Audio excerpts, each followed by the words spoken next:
Hello welcome friends. तो दोस्तों, I think आप सभी Lalit Narayan Mithila university Darbhanga part 1 English honours के स्टूडेंट्स होंगे। दोस्तों, आज की इस वीडियो में हम लोग आप लोगों के बीच पेपर 2 से संबंधित आंसर राइटिंग स्ट्रैटेजी को शेयर करेंगे। दोस्तों, पेपर 2 में जनरली हम poem section and the rape of दिलक and the eve of Sant Agnes, इन तीन के लिए हम यहाँ पे स्ट्रैटेजी शेयर करेंगे आंसर राइटिंग का।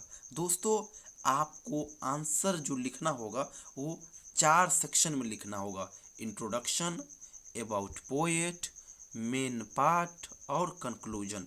इन 4 पॉइंट्स में ही आपको आंसर देना होगा। 20 मार्क्स का अगर सवाल होगा, अगर आप इस 4 पॉइंट में आंसर दोगे तो 20 मार्क्स में से आप 18 मार्क्स इजीली ला लोगे, कोई दिक्कत नहीं होगा। दोस्तों, चाहे वो पोएम हो या फिर the rape of the luck हो या फिर the eve of Sant Agnes हो, इन तीनों से संबंधित अगर सवाल आएगा तो सबसे पहले आप ऊपर में क्या लिखना, जिस टॉपिक से सवाल पूछा जा रहा है उस टॉपिक का सवाल का नाम लिख करके और बाय यानी किसके द्वारा लिखा गया है उस राइटर का नाम लिख करके आप अंडरलाइन कर दोगे। जैसे मान लीजिए the rape of the luck से क्वेश्चन आ रहा है, तो क्या करेंगे आप, the rape of the luck by Alexander pope, इस प्रकार से लिख करके अंडरलाइन कर देंगे और 2 लाइन छोड़ेंगे। केवल इतना करने के बाद 2 लाइन छोड़ेंगे और तीसरा लाइन में हम स्टार्ट करेंगे इंट्रोडक्शन से, और इंट्रोडक्शन लिख करके इसी प्रकार से पॉइंट करके इंट्रोडक्शन लिख करके अंडरलाइन करिएगा। और इंट्रोडक्शन में क्या लिखोगे, इंट्रोडक्शन में आप लिखिएगा जैसे the rape of the luck है तो ये किसके द्वारा लिखा गया, कितने ईस्वी में लिखा गया, इसका थीम क्या है, इसके माध्यम से हमें राइटर सिखलाना क्या चाहता है। तो जो मेन पॉइंट्स है उसको आप 4 से 5 लाइन में डिस्कस कर दोगे, वो आपका इंट्रोडक्शन हो गया। इसके बाद फिर 2 लाइन आप छोड़ना और इसी प्रकार से पॉइंट बनाना और लिखना अबाउट पोएट, और इसको भी आप अंडरलाइन करना, हो सके तो इसी प्रकार से आप इसको इस प्रकार से क्लोज कर देना पॉइंट बना करके। और अबाउट पोएट में क्या लिखेंगे, जैसे कि अगर आप Alexander the rape of the luck का आंसर लिख रहे हो तो ये अलेक्जेंडर पोप के द्वारा लिखा गया है। तो अबाउट पोएट यानी अलेक्जेंडर पोप के बारे में आप यहाँ पे लिखोगे, नाम क्या है, उसके बाद डेट ऑफ बर्थ, कहाँ पे जन्म कहाँ हुआ, मृत्यु कहाँ पे हुआ, ऑक्यूपेशंस क्या क्या इनका है, इनके द्वारा फेमस कौन कौन से बुक्स लिखे गए हैं, वो किस पीरियड के राइटर हैं।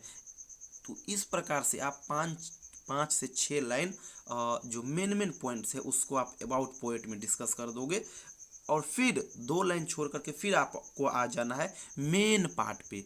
मेन पार्ट कहने का दोस्तों देखिएगा आप गौर से, कभी आ जाता है the rape of the lock as a piece of satire, कभी इसका थीम पूछता है, कभी टाइटल पूछता है, कभी प्लॉट कंस्ट्रक्शन पूछता है, या फिर कभी किसी पोएम का क्रिटिकल समरी पूछता है, क्रिटिकल एप्रिसिएशन पूछता है। तो यहाँ पे आप क्या लिखोगे, जो क्वेश्चन पूछा गया है उस क्वेश्चन को लिख करके आप अंडरलाइन कर दोगे। जैसे the rape of the luck का थीम पूछ रहा है तो आप क्या लिखोगे, theme of the rape of the luck. अगर टाइटल पूछ रहा है तो टाइटल लिख करके थोड़ा इस प्रकार से हाइफन कर देंगे और लिख देंगे the rape of the luck. या फिर कोई पोएम का क्रिटिकल अप्रिसिएशन पूछ रहा है तो पोएम का नाम लिख करके और हाइफन लिख करके और लिख देंगे क्रिटिकल अप्रिसिएशन, और फिर इस प्रकार से आप अंडरलाइन कर देना। और अंडरलाइन करने के बाद 2 लाइन छोड़ना, और मैं आपको सजेस्ट करूंगा, आप समय कम है, केवल और केवल आप समरी याद कर लेना और समरी को ही आप इसके बाद ऐड कर देना।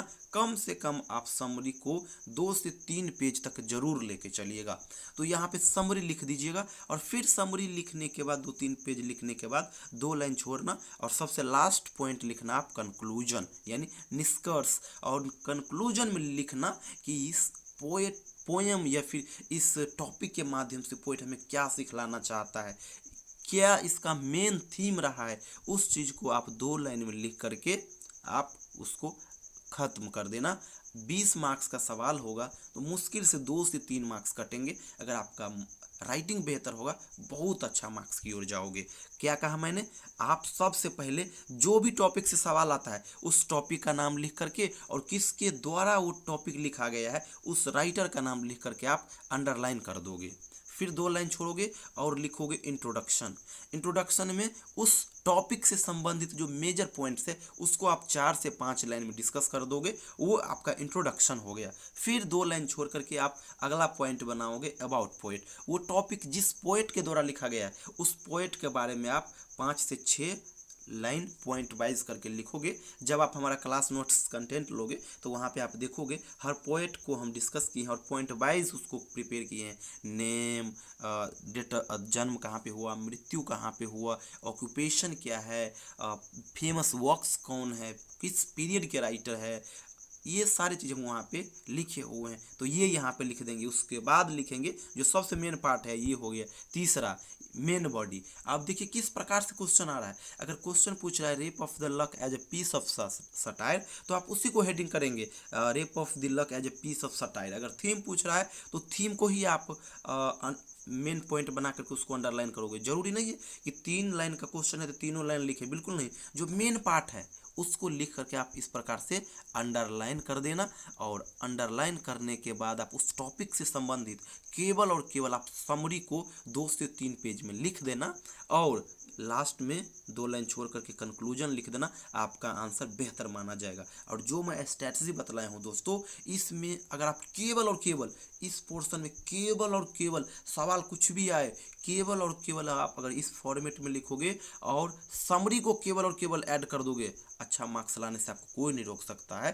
तो इसीलिए आप लोग आंसर के लिए यही पैटर्न को अपनाना, बहुत अच्छा मार्क्स मिलेगा। जैसे कोई पोएम से आ रहा है तो ऊपर पोएम को हेडिंग करके जो राइटर जिसके द्वारा लिखा गया उसको लिख दीजिए, इंट्रोडक्शन में उसके बारे में लिख दीजिए, पोएट कौन है उसके बारे में लिख दीजिए, और यहाँ पे आप उस पोएम का नाम लिख करके थोड़ा हल्का इस प्रकार से हाइफन देना और लिखना क्रिटिकल एप्रिसिएशन, और फिर इसको अंडरलाइन कर देना, फिर उसका समरी लिख देना और लास्ट में कंक्लूजन लिख देना। 20 मार्क्स के सवाल में आप 18 नंबर इजीली ला लोगे। और 18 नंबर लाना कोई आसान बात नहीं। थोड़ा राइटिंग पे मेहनत करिएगा, आपको बहुत अच्छा आप मार्क्स मिल जाएगा। और दोस्तों ये जो मैं पैटर्न बतलाया हूँ ना, उस सभी पैटर्न को आप तभी फॉलो कर पाओगे जब आप हमारा कंटेंट लोगे। तो हम पेपर 1 एंड पेपर 2 इन दोनों पेपर के लिए संपूर्ण इंग्लिश प्लेटफॉर्म के माध्यम से अपना खुद का हैंड रिटेन नोट क्रिएट किए हैं। तो अगर आप वो लेना चाहते हैं तो ले सकते हैं। स्क्रीन पे हमारा नंबर डिस्प्ले हो रहा है 7048928746। इस नंबर पे आप मुझे व्हाट्सअप करिएगा, कॉल बिल्कुल मत करिएगा क्योंकि फिर मैं बिजी चल रहा हूँ। व्हाट्सअप मैसेज करिएगा और अपना सेशन मेंशन कर दीजिएगा, LNMU यूनिवर्सिटी मेंशन कर दीजिएगा। मैं आपको वो दोनों पेपर का क्लास नोट्स कंटेंट अवेलेबल करा दूंगा। दोनों क्लास नोट्स के अलावा मैं आपको पिछले 5-6 साल के क्वेश्चन पेपर का भी आपको PDF अवेलेबल करा दूंगा। इसके अलावा सिलेबस का PDF अवेलेबल करा दूंगा। और शाम को मैं फ्री भी होता हूँ, तो किसी प्रकार का डाउट आएगा तो मैं आपको शाम को बात करके उस डाउट का रिजोल्यूशन भी दे दूंगा। थैंक यू सो मच दोस्तों।